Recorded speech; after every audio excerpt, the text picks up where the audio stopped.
유럽의 한 나라가 불과 20년 전 세계가 부러워하던 경제 기적의 주인공이었습니다. 독일 경제학자들은 이 나라가 곧 자신들을 추월할 거라 예측했고, 배관공이 벤틀리를 몰고 다니는 게 이상하지 않았죠. 하지만 지금은 어떤가요? 그때보다 더 가난해졌고, 청년 실업률은 여전히 높으며 집값은 오히려 더 올랐습니다. 더 무서운 건 지금 우리가 살고 있는 여러 나라들이 그때 그 나라보다 훨씬 더 위험한 상황에 처해 있다는 겁니다. 오늘은 스페인이 우리에게 남긴 경고에 대해 이야기해 보겠습니다. 2006년 스페인은 절정의 시기를 맞이하고 있었습니다. 2000년대 초반부터 경제는 놀라운 속도로 성장했고 1인당 GDP는 불과 6년 만에 2배 이상 증가했죠.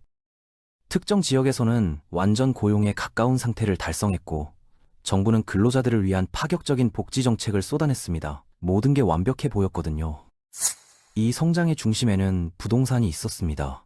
마르베야의 해변 별장이나 마드리드의 작은 아파트를 사는 건 단순한 사치가 아니었어요.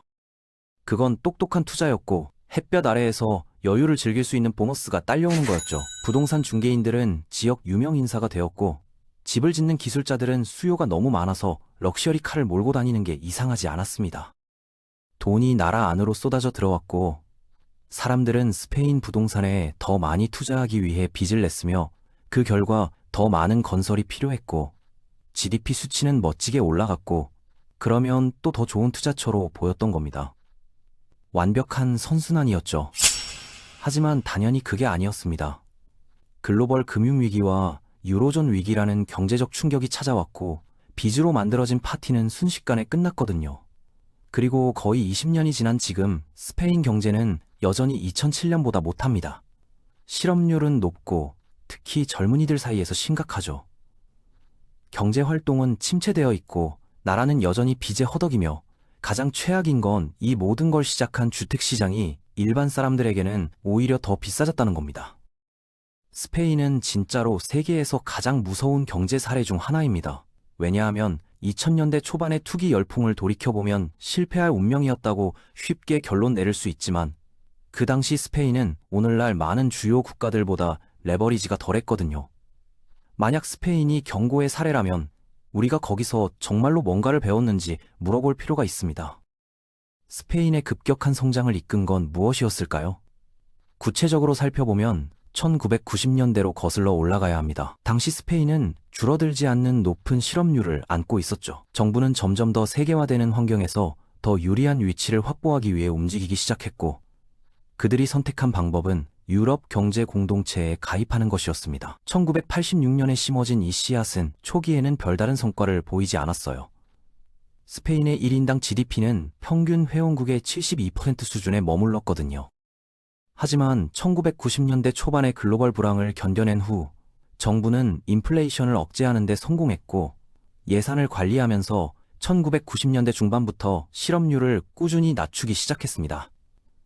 거의 동시에 유럽 경제 공동체는 1993년 새로 설립된 유럽연합의 첫 번째 기둥으로 통합되었고 스페인은 1999년 유로를 가장 먼저 채택한 국가 중 하나가 되었죠. 이런 거대한 지정학적 결정에는 항상 비용과 이익이 따라옵니다. 경제가 외부 개입으로부터 독립적일 때는 약간의 유연성이 있습니다. 주로 완전한 통화 주권이죠. 수출을 늘리고 무역 적자를 줄이기 위해 통화 가치를 떨어뜨려야 한다면 자체적으로 할 수 있는 정부가 있으면 일이 손 쓸 수 없이 커지기 전에 과정을 가속화할 수 있거든요.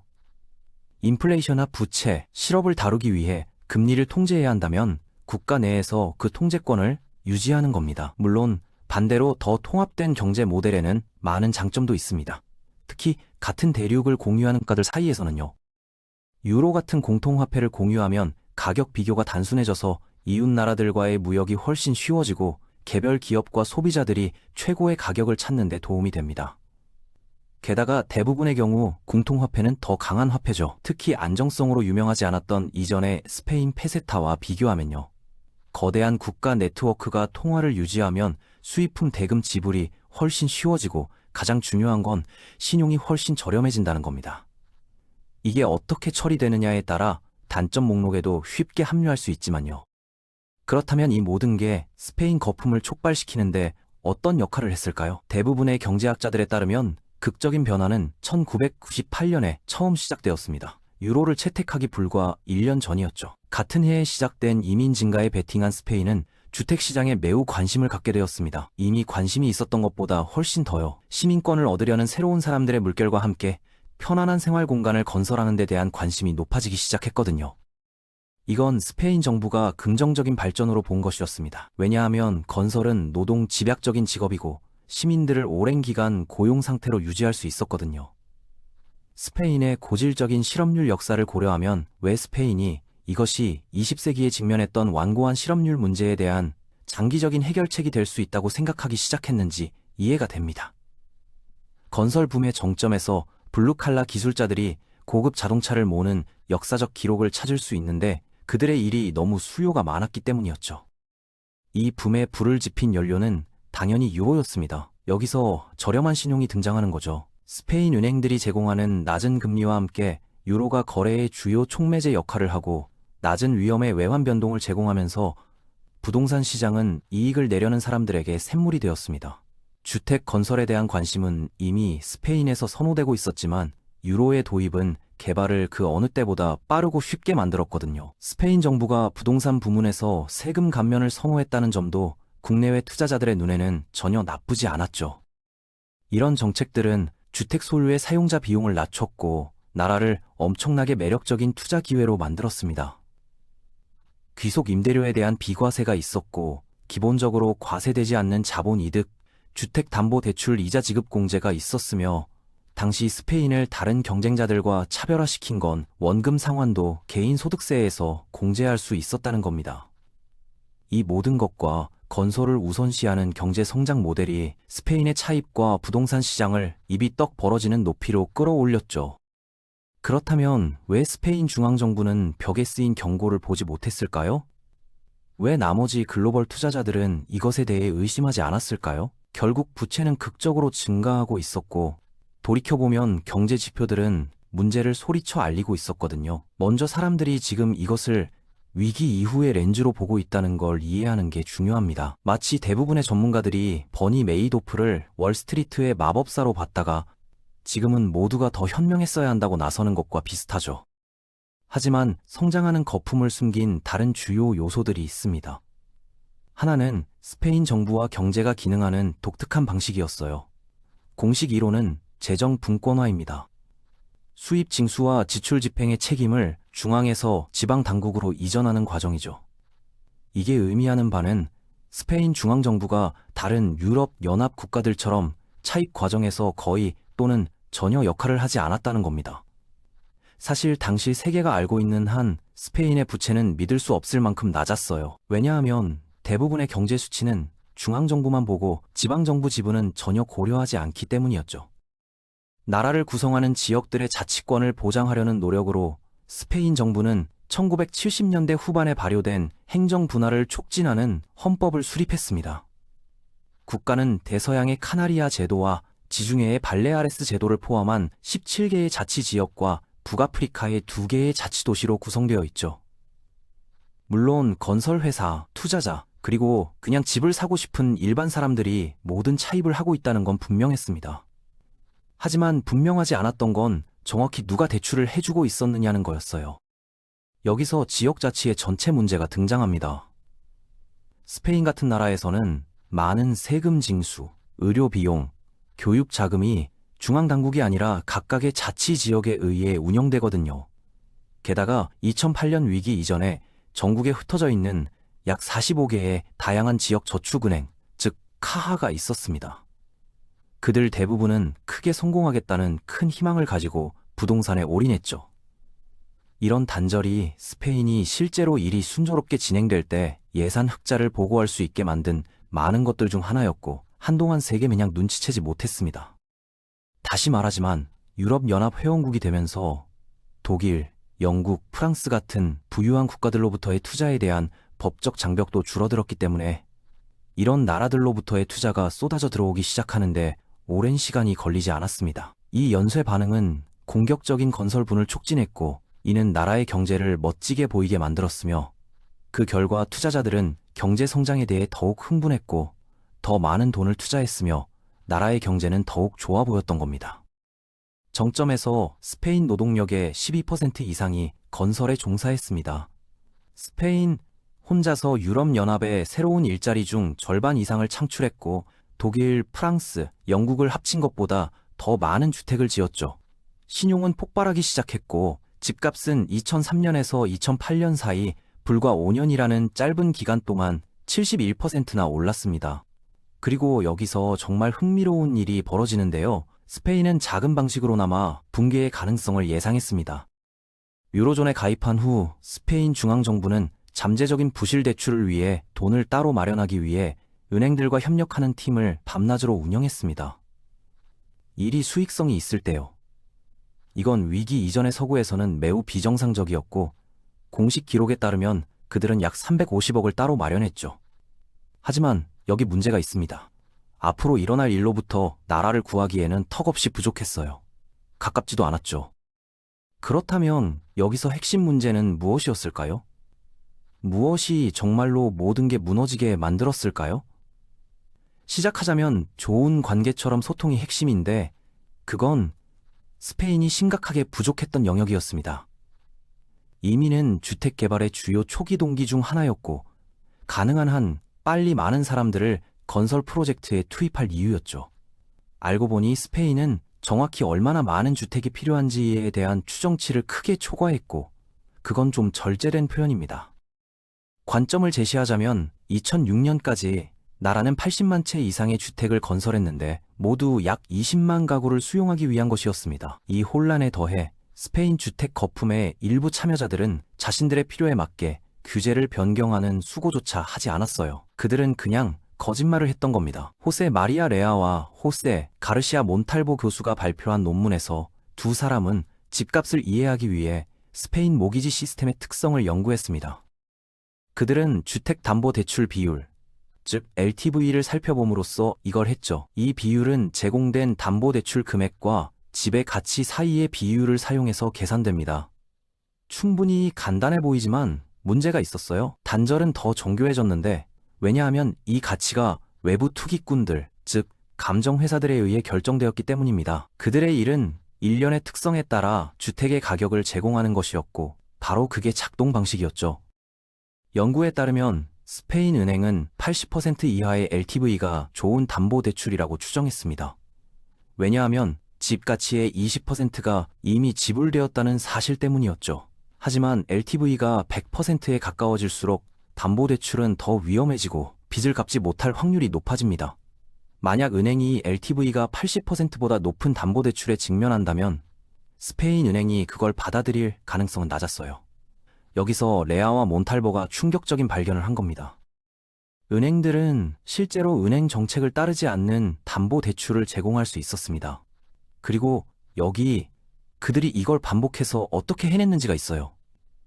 금융직원이 어떤 가족의 LTV가 100%에 가깝거나 같다는 걸 알아차리면 그들은 그냥 감정회사에 전화해서 집 가격을 바꿨고 집에 더 낮은 LTV를 부여했던 겁니다. 이 조사자들에 따르면 감정회사는 은행이 담보대출을 제공할 수 있도록 집의 가격을 올렸고 구매자는 기꺼이 새 집을 즐길 수 있었으며 스페인 은행은 전혀 눈치채지 못했죠. 물론 이것은 아마도 지역은행이나 카하가 저지를 수 있는 가장 위험한 비자발적 위험이었습니다. 보안이 없는 고객들에게 담보대출을 제공하고 감정가와 결과를 고려하기엔 너무 욕심이 많은 금융기관들에 의해 조작된 고가의 부동산과 함께요. 그리고 스페인 인구의 80%가 주택 소유자인 상황에서 이 모든 게 꿈이 실현된 것처럼 느껴졌습니다. 거품이 마침내 터지기 전까지는요. 형편없는 데이터와 인센티브화된 기만으로 모든 것이 마침내 눈 깜짝할 사이에 무너졌습니다. 주택시장의 모든 것이 내파될 때쯤 스페인 부동산 부채는 나라 GDP의 거의 50%에 달했죠. 수천 가구가 막대한 빚을 갚을 수 없었고 집들이 마이너스 자산이 되면서 은행들은 손실을 회수할 방법이 없었습니다. 한때 풍부해 보이던 신용의 흐름은 거의 즉시 말라버렸고 당시 어디에나 있던 투기적 개발업자들은 대규모 부실 대출 더미로 전락했죠. 말할 필요도 없이 그 350억 유로의 비상금은 별로 도움이 되지 않았습니다. 이제 다시 말하지만 이 모든 게 사후 분석의 이점으로 볼 때 약간 우스꽝스럽게 보이기 쉽지만 오늘날 세계에는 논란의 여지는 있지만 더 나쁜 위치에 있는 많은 나라들이 있고 그들 역시 자신들에게는 일어날 수 없다고 가정하는 함정에 빠졌습니다. 예를 들어 제 고향인 호주는요. 지금 호주는 스페인이 세댁 풍적 붕괴 직전에 가졌던 것보다 더 높은 수준의 가계부채 대 GDP를 가지고 있습니다. 2023년 3월 기준으로 국가 명목 GDP의 116.6%를 차지하는데 스페인의 역대 최고치였던 지금은 상당히 온건해 보이는 85%와 비교하면요. 호주의 가계부채 대소득 비율 증가는 대부분의 다른 국가들보다 더 두드러졌는데 1980년대 후반 선진국들 사이에서 분포의 하위 절반에서 2018년까지 상인 4분위로 올라갔습니다. 부동산 투자에 대한 관대한 세금 정책, 거래를 성사시키기 위해 눈을 감아주려는 은행들, 이민과 투기 열풍, 그리고 우리가 멋진 해변을 가지고 있다는 이유만으로 우리 집이 국민 소득의 15배 가치가 있어야 한다는 자기 확신 같은 동일한 핵심 경고 신호들도 있죠. 그리고 캐나다가 있습니다. 2023년 말 기준으로 캐나다의 가계부채 대 GDP 비율은 104%로 추정되었는데 이것도 역시 스페인이 가졌던 것보다 높습니다. 이런 현대 경제들에도 훈련을 더 많이 받은 전문직 종사자들보다 기술자들이 훨씬 더 많은 돈을 버는 것에 대한 동일한 일화들이 있고 부동산 중개인들이 자신들의 TV쇼를 갖는 것도 있죠. 2000년대 초반 스페인의 급격한 집값 상승은 이제 지난 5년 동안 이런 경제들이 경험한 집값 상승과 비교하면 거의 상대적으로 보수적으로 보입니다. 스페인이 잘 풀렸다고 말하면 좋겠지만 현실은 여전히 거의 20년 후에도 이 위기의 여파를 다루고 있다는 겁니다. 처음에 스페인은 많은 나라들이 경제를 되살리려고 할 때 하는 것을 했어요. 간단히 말하면 의심스러울 때 지출하라는 거죠. 그리고 그들은 정말로 지출했습니다. 다른 어떤 유럽 국가보다 GDP 대비 더 많은 비율을 경기 부양책에 썼거든요. 이 모든 것이 아마 수년간 일면 뉴스였을 텐데 만약 다른 나라가 자신의 재정적 실패로 스포트라이트를 훔치지 않았다면요. 그리스였습니다.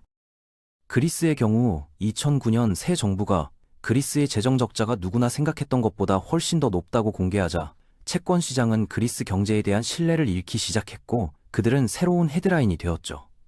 여러 면에서 스페인의 부동산에 대한 경고의 이야기를 거의 20년 동안 묻어버렸습니다. 물론 이것이 스페인 자체의 스페인 문제를 갑자기 무효화하지는 않았어요. 세계의 눈이 쓰러지는 나무에서 멀어졌다고 해서 스페인 사람들이 여전히 그곳에서 추락의 소리를 듣지 못한 건 아니었거든요.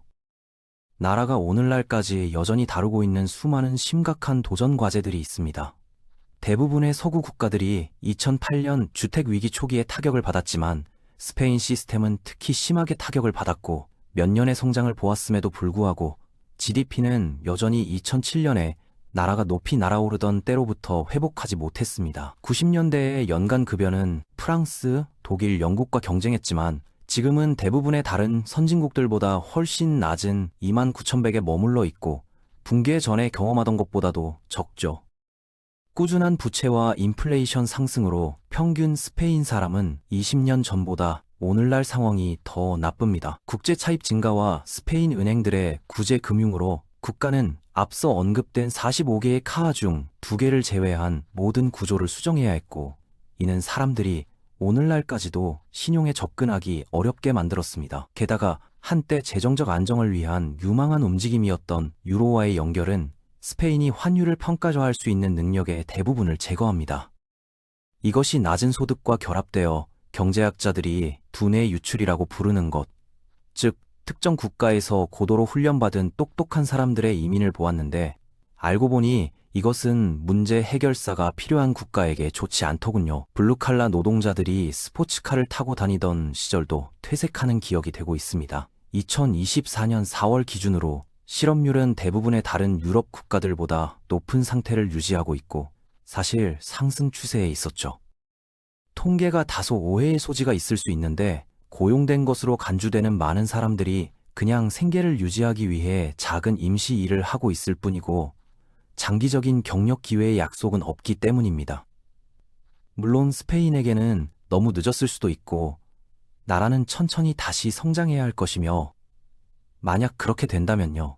하지만 다른 나라들에게는 이런 습관을 바꿀 기회가 항상 있습니다. 그리고 여기서 메시지가 아주 명확해지는데요. 다른 나라들에서 나타나는 이런 공통 테마들, 이제 그들이 스페인이 정말로 무엇인지를 봐야 할 때입니다. 적어도 경제학의 관점에서요. 그건 단순히 어려움을 겪는 경제, 천문학적인 청년 실업, 낮은 성장, 그리고 아이러니하게도 높은 주택 비용을 가진 나라 이상입니다. 모든 의미에서 그것은 경고입니다. 경제가 한 부문이 막대한 양의 부채를 떠안는 것으로 재정 문제를 일방적으로 해결할 수 없다는 경고, 흥분이 합리적인 판단을 가릴 수 있다는 경고, 스페인에서 이런 주택 붕괴가 일어날 수 있다면 실질적으로 다른 어디에서든 일어날 수 있다는 경고죠. 빠른 돈은 정확히 그것입니다. 빠른 돈이고 도착했던 것만큼 빠르게 또는 더 빠르게 사라질 수 있거든요. 스페인이 우리에게 남긴 가장 중요한 교훈은 아마도 이것일 겁니다. 경제적 기적처럼 보이는 것도 결국은 신기루일 수 있다는 것. 그리고 우리가 과거로부터 배우지 않는다면 같은 실수를 반복할 운명이라는 것이죠.